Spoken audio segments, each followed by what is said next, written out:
కోసి కారం పెట్టండి. ఎందుకే ఎంబీబీఎస్ ఎందుకు ఇంకా గడిదలు చేయడానికి కోట్లు పోసి ప్రతి హాస్పిటల్కు పాస్టర్ నెట్టేద్దాం, టాచ్ గడ్డ పగిలిపోతుంటుంది. ఎంత దారుణం అంటే ఒక అతనమ్మా ఇదిగో ఇంత పొడుగున్నాడు, ఏమైంది మీకు? మాది తూర్పుగోదావరి సార్, నేను 2 అంతస్తులు మేర నుంచి కింద పడిపోయాను సార్. పడిపోగానే పక్కటే ముగ్గులు ఫట్మని ఇరిగిపోయినాయి. ఎలా ఇరిగిపోయినాయి? ఫట్మని ఇరిగిపోయినాయి. అలా అనగానే అరేహా అని వస్తుంది అనమాట. వచ్చాక మరి ఇప్పుడు నీకేమనిపిస్తుంది? నాకు పరిగెత్తాలనిపిస్తుంది. పరిగెట్టు in the name of pieces అని ఆడిని పరిగెట్టించేస్తాడు. 2 అంతస్తులు మేర నుంచి పడిపోయాడు, ఆడికి నరువు పట్టమని ఎముకలే. అంటే ఇది అబద్ధం అంటారా? మరి రాసి నిజమని నిరూపించండి. బాటిల్లో వాటర్ ఆడి మీద కొడతా, లేదా బాటిల్లో కొడతా. ఎంత ఈ ఆర్థోపెడిక్ హాస్పిటల్ ఎందుకు, ఏంటి హాస్పిటల్ లేదు. ఇంకో జోక్ చెప్తాను, మీకు పెద్ద జోకు. క్రైస్తవం అంటే బోకు, అందులో ఉండేది తుప్పట్టిన మేకు, అది తినేది పాసిపోయిన కేకు. అందుకే వాళ్ళకి చెప్తాను నేను, మా దగ్గర రాకు. ఇప్పుడు వాడితో పరిగెత్తానుందా అంటాడు ఈ ప్రవీణ్ గారు. చెరుకు తోటలో చేటడి బియ్యం దువ్విచ్చి అని పరిగెట్టేస్తాడు ఆ గ్రౌండ్ మీద, ర్యాంప్ మీద. ఈ ర్యాంప్ గాడు ఇక్కడ జోక్ ఏంటంటే, అసలు ఇవన్నీ వీడు చేయగలిగిన వాడు. నా పాయింట్ అమ్మా, ఇలా ఎవరినంటే ఆడిని స్టేజ్ మీద ఆర్టిస్టులను అందరినీ బాగు చేసేస్తున్నాడు కదా. పాప ఈ పాపుల్లో పెద్ద పాప ఎవరు? ఇప్పుడు మనం ప్రధాన అర్చకుడు అంటామా, పెద్ద గుళ్ళో పూజారిని. అలాగే పాపులకే పాప ఎవరు?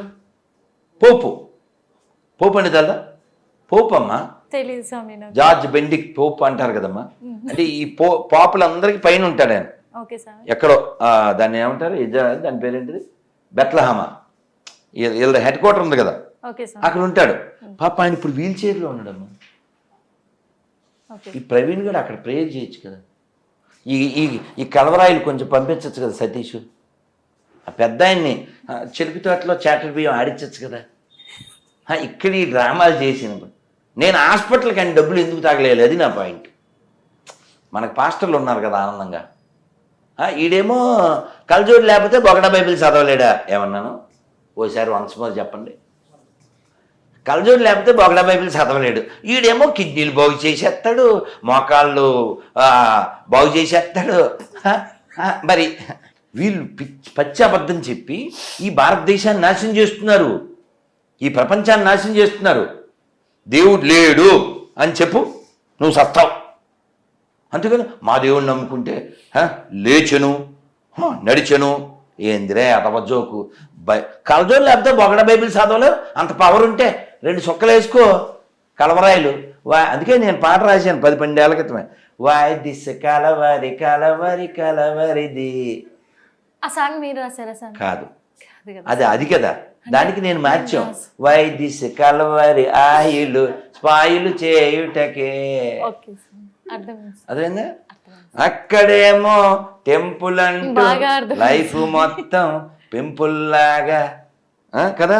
ఈ ఇల్లు ఎవరిని మింగడానికమ్మా, జనాల్ని ఈ వాతావరణం నాశనం చేయడానికి. కాకపోతేను ఒకసారి నీ కళ్ళతో ఇందులో నువ్వు ఒక్క స్త్రీగా ఓ తల్లిగా ఇందులో ఒక్క పాయింట్ చదవగలుగు, నీకు దండం పెడతా.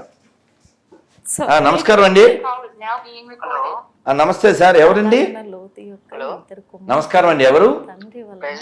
Praise the lord. ఏం పేరు సార్? నా పేరు బాలయ్య గారు. బాలయ్య గారు ఏ ఊరండి? ఎర్రగొండపాలెం అండి మాది. ఎర్రగొండపాలెం మన ప్రకాశం జిల్లా. అవునవును. ఇందులో వైశాలి అని పడింది సార్, ఎవరు? వైశాలి కాదండి, జయశాలి అని పడింది. జైశా, ఓకే. అచ్చా, మీ పేరు జైశాలా? ఏం పేరు మీరు పేరు? మా డీటెయిల్స్ ప్రకారం అయితే బాలయేసు. కాదు సార్, మీ పేరు ఏం రాసుకోమంటారు? బాలయేసు అని రాసుకున్నాను. అంటే మీ నాన్నగారు పెట్టిన పేరు అదే? అచ్చా అచ్చా, ఓకే సార్. నాతో ఏమైనా చెప్పాలా? మీతో మాట్లాడాలని. చెప్పండి సార్. చెప్పండి సార్. మీరు ఒక ఇంటర్వ్యూలో చెప్పారండి, యేసుక్రీస్తు వారు పాపం చేశారని చెప్పారు. అదే విధంగా నేను చెప్పలేదు సార్, ఏసీ చెప్పాడు సార్. నేను విన్నాను. నేను అనేది సార్ నా వీడియోస్లలో కూడా చెప్పారు. అసలు ఏసీ చెప్పాడు సార్, ఒక స్త్రీ గర్భం పుట్టినవాడు ఎప్పటికీ పరిశుద్ధుడు కాలేడని ఆయన చెప్పిన మాటలు నేను చెప్పాను సార్, నా సొంతం కాదు సార్. మీకు రెఫరెన్స్ కావాలంటే పెడతాను. యేసుక్రీస్తు వారు పరిశుద్ధాత్మతో పుట్టాడండి. సరే, దానికి ఏమైనా రుజువు ఉందా సార్? పరిశుద్ధ రుజువు అంటే బైబిల్లో ఉంది కదా. అది ఏముంది బైబిల్లో? ఇప్పుడు నేను కూడా బుక్ రాస్తాను సార్. యేసు యొక్కకు నేను కూడా బుక్ రాస్తా, అది ప్రమాణమా? అంటే బైబిల్ కల్పితమైన బుక్ అంటారు. బైబిల్ పనికిమాలని అంటాను సార్ నేను పబ్లిక్ లో. మరి మిగతా గ్రంథాలు కూడా అయ్యే కదండి సార్. ఇప్పుడు మీకు నచ్చలేదు అనుకోండి, ఏ గ్రంథమైనా మీకు అది అప్ టు యూ. మీకు అర్థమైందా? ఇప్పుడు కారు వెనకాల ఆటో అని రాస్తే అది ఆటో అవ్వదు, ఆటో వెనకాల కారు అని రాస్తే కారు అవ్వదు. బ్రహ్మానందం గారి వీపు వెనకాల టీ షర్ట్ మీద ప్రభాస్ అని రాస్తే ఆయన పొడుగు అవ్వడం కాదండి. అలాగా పరిశుద్ధం అని రాసిస్తే అశుద్ధం పరిశుద్ధం అయిపోతుందా? ఒక మాట చెప్పండి సార్, వింటున్నాను సార్. ఇది మనుషుల ద్వారా రాయబడిన గ్రంథము బైబిల్ అంటున్నారు. తాగుబోతులు సార్ 44 మంది, ఎవరికి ఏది ఎప్పుడు 3 వస్తే రాశారు. చెప్పండి సార్. మరి వాల్మీకి తాగుబోతులు అంటారా లేకపోతే ఏమిచారంటారు ఏమనాలి? కాదు సార్, వాల్మీకి కాదు సార్. ఇప్పుడు సార్ మీ మాట నేను విన్నాను. చెప్పండి. ఇప్పుడు రాముని నమ్మపోయినా పర్లేదు అని రాధామనోహర్ చెప్తాడు. నేను యేసు నమ్మకపోయినా పర్లేదని నేను చెప్తున్నా. చెప్పగలరు కదా, మీరు చెప్పగలరు కదా. ఇంకా దరిద్రం బైబిల్ మనకెందుకు సార్, పెట్టేయండి సార్. ఇంక అక్కర్లేదుగా, ఈ సామాను కొనక్కర్లేదు, ఇంకెందుకు డిస్కషన్? ఎంతకెత్తావు అడగక్కర్లేదుగా. అదే స్వామి, ఇప్పుడు వాళ్ళే వేశారు కదా క్వశ్చన్. ఇప్పుడు వాళ్ళే పడ్డారు. ఇప్పుడు ట్యాబ్ లో అయిపోయింది. క్రీస్తు దేవుడు సార్, మీ సామాన్లు మాకు అక్కర్లేదు, పెట్టేయండి సార్. ఏదో సామాన్లు అయిపోయా. అతనికే బాలయేసు. చాలా మంది హిందువులు కూడా అంటే ఈ మతం నుంచి ఆ మతంలోకి, ఆ మతం నుంచి ఈ మతంలోకి మారుతున్నారు. చూసుకున్నట్లయితే ఆంధ్రాలో 25% క్రైస్తవులుగా మారారు అనేది అంటున్నారు. అది కేవలం పథకాల కోసం మారారంటారా, లేకపోతే దానికి ఏమన్నా రీజన్ ఉందంటారా? ఏ రీజన్ లేదు, జస్ట్ గొర్రెలు కాబట్టి గొర్రెలేని అంతే. అంటే ఇప్పుడు పథకాల కోసం మారారంటారా? 2004లో సునామీ వచ్చినప్పుడు ఈ దరిద్రులు అంటే బ్రాకెట్లో గొర్రెలు, ఆ సునామీలో గూడు లేని వాళ్ళ దగ్గరికి వెళ్ళి కిట్లు పట్టుకెళ్ళి చెప్పు గొర్రె ఆడి పేరు చెప్పు, ప్రార్థన చేయి, అప్పుడు ఇది ఇస్తాం.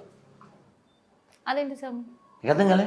అలా ఎలా ఉంటుంది సార్? మతం మార్చడం వాళ్ళ జీవిత లక్ష్యం. వెళ్ళినప్పుడు ఏమైందంటే న్యూ ఇయర్ అప్పుడు చర్చికి వెళ్తుంటే అక్కడ ఏం మాట్లాడుతున్నారు ఆ రోజు మధ్యాహ్నం, జనవరి 1 రోజు, అంటే ఈ సంవత్సరం ఇంత మందిని మార్చినాము, నెక్స్ట్ ఇయర్ వరకు కొన్ని వేల మందిని మార్చాలి అని చెప్పేసి వాళ్ళు మాట్లాడితే నాకు నచ్చలేదు.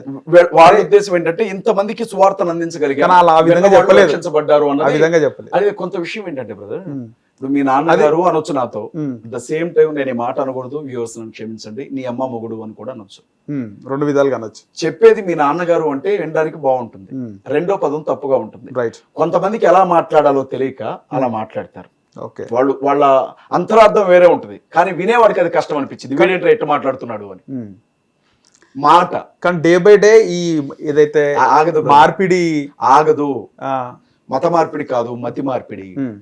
తాగుబోతులు మారుతారు, ఓకే, మందు మానేస్తారు, దొంగలు మారుతారు, దొంగతనం మానేస్తారు, వ్యభిచారం మానేస్తారు, జోదగాళ్ళు మారుతారు, హంతకులు మారుతారు, అమ్మా నాన్నకి తిండి పెట్టిన వాళ్ళు మారుతారు, బతుకంటే ఆసక్తి లేని వాళ్ళు మారుతారు, జీవితాలను మార్చుకుంటారు. ఓకే, మతం కాదు, మతి మారుతుంది. మతి మారుతుంది అంటారు. అంటే మీ దగ్గర డేటా ఉంటుందా ఈ ఎవ్రీ ఇయర్ ఎంతమంది మారుతుంటారు అని? తెలియదు. ఎలా తెలుస్తుంది? చాలా మంది హిందువులుగా బ్రతుకుతున్న వాళ్ళు యేసుక్రీస్తుని నమ్ముకునే వాళ్ళు ఉన్నారు, బయటకి చెప్పుకో. ఇద్దరిని ఎలా తెలుసు? 2 మతాలు నమ్మేవారు ఎవరు? 2 మతాలు నమ్మేవారు. యేసుక్రీస్తు ప్రభువుని నమ్ముకున్నాడు వాడు అంటే వాడు బతికినంత కాలం ఆయన పాదాల దగ్గరే ఉంటాడు, అలాగే చచ్చిపోతాడు. అక్కడికి వెళ్ళిన తర్వాత కూడా ఇంకొక తీరుగా బతుకుతున్నాడు అంటే వాడిని మేము నామకార్థ క్రైస్తవులు అని పిలుస్తుంది బైబిల్. అంటే పేరుకు మాత్రమే వాళ్ళు క్రైస్తవులు, జీవితాన్ని బట్టి కాదు అని చెబుతుంది బైబిల్. ఓకే, అలాంటి వాళ్ళు కూడా ఉంటారు. గుడికి 90 మంది ఉంటారు, 100లో సగం మంది ఉంటారు అలాంటి వాళ్ళు. వాళ్ళ గురించి ఎవరు బాధపడాల్సిన అవసరం లేదు, భయపడాల్సిన అవసరం లేదు. మీరు ఏమైనా వాళ్ళు అంటారా? అంటే మీరు గుడికి వెళ్తే చర్చ ఏమన్నారు? మీరు వెళ్ళండి, మీకు వెళ్ళబుద్ధి అయితే వెళ్ళండి, నేను ఎవరిని వద్దనడానికి. అసలు విషయం అర్థమైన తర్వాత వాడు ఎందుకు వెళ్తాడు? వాడికి విషయం అర్థమైన తర్వాత వాడు అనుకున్నది అక్కడ దొరుకుతూ ఉంటే ఇంకో చోటకి ఎందుకు వెళ్తాడు? ఓకే, అన్ని మతాల్లో మూఢనమ్మకాలు అనేవి సాధారణంగా ఉంటాయి సార్, అన్ని మతాల్లో ఉంటాయి. కానీ క్రిస్టియానిటీలో ఇప్పుడు చాలా అది ఎక్కువ అవుతుంది. అంటే మొన్న రీసెంట్గా ఒక అమ్మాయిని అంటే చనిపోయిన తర్వాత కూడా తిరిగి వస్తుందని ప్రార్థన చేసిన ఆ మూఢనమ్మకాలు. అది అయితే ఒక విషయం ఏంటంటే, క్రిస్టియానిటీ ప్రారంభమైన కాలంలో యేసుక్రీస్తు భూమి మీద శరీరధారిగా ఉన్నప్పుడు, ఆయన శిష్యులు ఉన్నప్పుడు చనిపోయిన వాళ్ళని లేపారు. చాలా మంది చనిపోయిన వాళ్ళు లేపబడ్డారు. ఈ రోజు అంత భక్తి ఎవరికి లేదు. నేను ఉన్న విషయం చెప్తున్నా. భక్తిలో తీవ్రత తగ్గింది, భక్తికి సంబంధించిన పరిమాణం కూడా తగ్గిపోయింది. పాస్టర్లు 10 మందికి బోధించే పాస్టర్లే ఇష్టానుసారంగా బ్రతుకుతున్నారు ఇవాళ ఓకే. భూమి మీద. ఆయన ఏమన్నాడు అంటే, నా పేరిట దొంగ ప్రవక్తలు వస్తారు అని చెప్పాడు, అబద్ధ బోధకులు వస్తారు అన్నాడు ఆయన చర్చిలోనికి. ఇవాళ బలిపీఠం దగ్గర నిలబడి వాక్యం చెప్పే వాళ్ళలో చాలా మంది దొంగలు ఉంటారు. ఓకే. వాక్యం వినడానికి కూర్చున్న వాళ్ళలో చాలా మంది దొంగలు ఉంటారు. ఆయన ముందే చెప్పాడు, ఇలాంటి వాళ్ళు వస్తారు, వీళ్ళని బట్టి మీరు ఇబ్బంది పడొద్దు, మీరు జాగ్రత్తగా ఉండండి అని. మేము జాగ్రత్తగా ఉంటాం. అంతవరకు ఎందుకు తల్లి?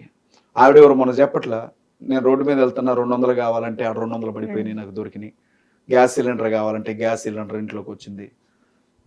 చిల్లర మాటలు మాట్లాడేవాళ్ళు, చిల్లర వ్యక్తిత్వాలు కలిగిన వాళ్ళు కూడా ఉంటారు. మొన్న కూడా వీడియో ఒకటి మేమైతుంది బాగా, వాళ్ళను బట్టే కదా ఈ రోజు మేము అందులో గుడి నిర్మాణాలు కూడా ఆ హిందూ దేవాలయాల్లో దేవస్థానాల ముందు ఉన్న స్తంభం అంటే ఎలా ఉంటుందో అలా కూడా నిర్మించిన చేశారు.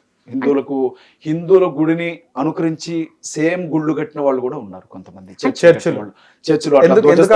ఎందుకు ఆ విధంగా? ఆచారం అంటే ముందు నుంచి లేదు కదా ఆచారం. ఇదేమంటారు, ఇది సరిగా ఉండదు వాళ్ళకి. ఓకే. బైబిల్ గురించి బైబిల్ గురించి అవగాహన ఉండదు, బైబిల్ ఏం చెబుతుంది అన్నది వినడానికి వీళ్ళకి టైం ఉండదు.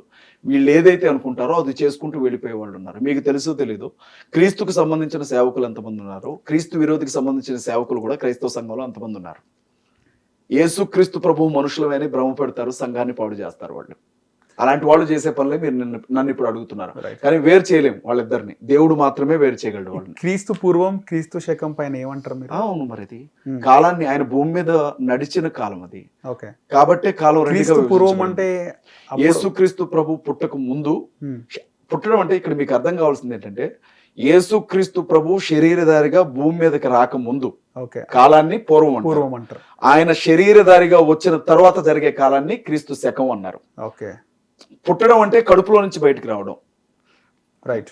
ఆయన శరీరధారిగా రావడం అంటే ఆత్మరూపిగా ఉన్న ఆయన శరీరాన్ని ధరించి నేల మీద నడవడం.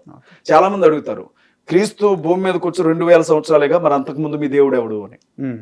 దానికి సమాధానం ఏంటంటే, క్రీస్తు ఆత్మరూపిగా ఉన్నాడు. బైబిల్ ఏమంటుంది అంటే, దేవుడు ఆత్మ అంటుంది. మేము విగ్రహాన్ని ఎందుకు పూజించమంటే, విగ్రహం కాదు దేవుడు, దేవుడు ఆత్మ అని చెబుతుంది. ఆత్మ. పాస్టర్ ఒక అమ్మాయిపై లైంగిక దాడి చేసినాడు. పాస్టర్ లైంగిక దాడే కాదు, చిన్నపిల్లని పాడు చేసిన పాస్టర్ అని చూడొచ్చు, మీరు వృద్ధులను పాడు చేసిన పాస్టర్ అని చూడొచ్చు, మందు తాగుతూ దొరికిన పాస్టర్ అని చూడొచ్చు, మందు సరఫరా చేస్తున్న. కానీ ఎప్పుడు కూడా బ్రాహ్మణులు అంటే పూజారులు పంతులు మనం చూడము. ఎవరు చూడలేదు? గుడుకు ఈ హైదరాబాద్ లో భలే మాట్లాడారే, అంటే చాలా తక్కువ పైన వచ్చే ఆరోపణల కంటే. వినండి బ్రదర్, చెప్పండి. ఆంజనేయ స్వామి గుడికి వచ్చిన భక్తురాలు కనపడలా, 2 రోజులైంది. పోలీస్ స్టేషన్ లో కంప్లైంట్ పెట్టారు. వెతికి చూస్తే గుడి ముందు ఉన్న బావిలో శవం దొరికింది. 4 years బ్యాక్. ఎవరు చంపింది? పూజారిగా. 4 years బ్యాక్. 17 సంవత్సరాల ఆడపిల్లని చుట్టాలింటి కింద తీసుకొని వెళ్ళి గర్భవతిని చేసింది ఎవరు? ఆంధ్రాలో అరెస్ట్ చేశారే మొన్న. పూజారే కదా. బ్రదర్, నేను అంటాను, మతంతో సంబంధం లేకుండా దరిద్రులు అన్ని మతాల్లో ఉన్నారు. పాస్టర్ల పైన ఎక్కువ ఆరోపణలు వస్తాయి. బ్రదర్, ఒకటి వాస్తవమే. ఎందుకంటారంటే, మీరు పూజారిగా ఉండి సినిమా హాల్కి వెళ్ళొచ్చు, మౌలానాగా ఉండి సినిమా హాల్కి వెళ్ళొచ్చు, కానీ ఒక పాస్టర్ థియేటర్లో కనపడితే అది ఎంత భయంకరంగా ఉంటుందో తెలుసా? మేము సినిమా హాల్లో మా వాళ్ళు కనపడ్డారో నోటి మీద తెలుసుకొని చూస్తారు, పాస్టర్ ఏంటి సినిమా హాల్కి వచ్చిండని. అది క్రీస్తుకున్న బ్రాండ్ ఇమేజ్, అది ఆ గుడ్ విల్. అది ఆయన మనుషులు ఎలా బ్రతకాలి అని ఒక, అంటే మేము గుర్తుపట్టాం కదా పాస్టర్స్. ఎందుకు గుర్తుపట్టరు? మీకు ఒక విషయం తెలుసా? క్యాజువల్ గా నేను సినిమా రిలీజ్ అయితే మా మిస్సెస్ ని తలుపు లోపల పెట్టేసి ఎవరు లేకపోతే తాళం వేసుకుని సినిమాకి వెళ్ళిపోయేవాడిని.